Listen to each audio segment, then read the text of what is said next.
السلام علیکم ورحمۃ اللہ وبرکاتہ۔ اعوذ باللہ من الشیطان الرجیم، بسم اللہ الرحمن الرحیم۔ وَقُلْ جَاءَ الْحَقُّ وَزَهَقَ الْبَاطِلُ إِنَّ الْبَاطِلَ كَانَ زَهُوقًا۔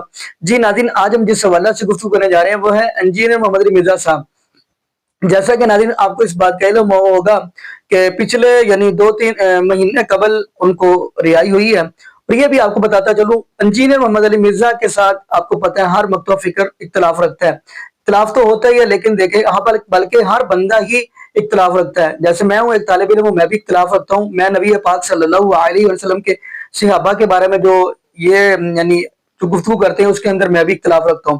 لیکن ناظرین بات یہاں تک پہنچ جانی کہ استغفر اللہ معاذ اللہ، جیسا کہ یہ بتاتا چلو 15 فروری 2026 یعنی یہی جو دن چل رہے ہیں، سنڈے کا دن یہ، تو ناظرین آپ حیران ہو گئے کہ استغفر اللہ معاذ اللہ کے اکیڈمی کے اندر جا کے بندہ حملہ کرنے کی کوشش کر رہا ہے۔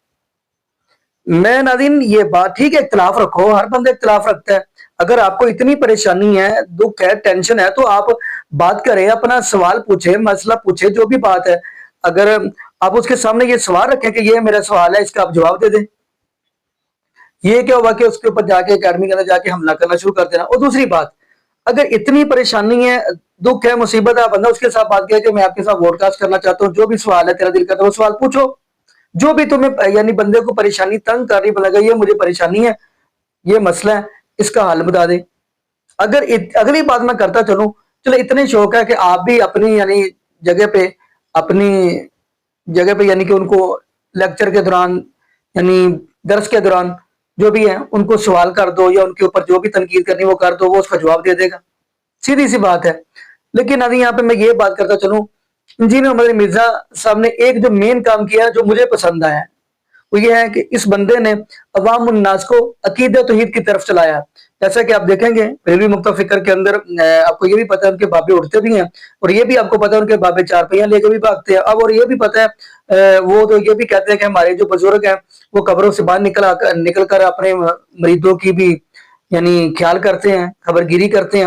ان کے نزدیک تو آپ کو پتہ ہے شیخ عبد القادر جیلانی رحمت اللہ علیہ وہ اپنے مریض کی قبر میں چلے جاتے ہیں۔ ان کے نزدیک تو آپ کو یہ بھی پتہ ہے کہ شیخ عبد القادر جیلانی رحمت اللہ علیہ کے خانقاہ کے اوپر اگر ابدال اڑے تو ان میں سے ایک ابدال کو نیچے اتار کر آپ کو پتہ جوتے بھی مار دیتے ہیں۔ ان کے نزدیک تو استغفر اللہ معاذ اللہ، یہ قصے کہانیاں سٹوریاں سب کچھ ہے، جبکہ میں ایک طالب علم ہونے کے ناطے یہ بات کہہ رہا ہوں کہ یقین مانیے اگر ان کو اللہ کرے، بلکہ میں دعا کرتا ہوں اللہ پاک ان کو بھی عوام الناس کے سامنے رب العالمین کا قرآن اور محبوب علیہ السلام کا فرمان بیان کرنے کی توفیق دے دے۔ ہمارے لیے حجت، ہمارے لیے دلیل ہے، وہ ہے رب العالمین کا قرآن اور محبوب علیہ السلام کا فرمان۔ باقی نادیہ پہ ہم دعا کرتے ہیں اللہ پاک ہمیں عقیدہ توحید نصیب فرمائے، اور اللہ پاک ہمیں محبوب علیہ السلام کی شریعت کے مطابق زندگی گزارنے کی توفیق دے، اور اللہ پاک ہمیں 5 وقت کا پک سچا نمازی بنائے، اور جتنے بھی بے اولاد جوڑے اللہ پاک سب کو نیک نورینہ صحت تندرستی والی، ایمان والی، لمبی زندگی والی اولاد عطا فرما دے۔ جزاکم اللہ خیرہ، احسن جزا۔ السلام علیکم ورحمۃ اللہ وبرکاتہ۔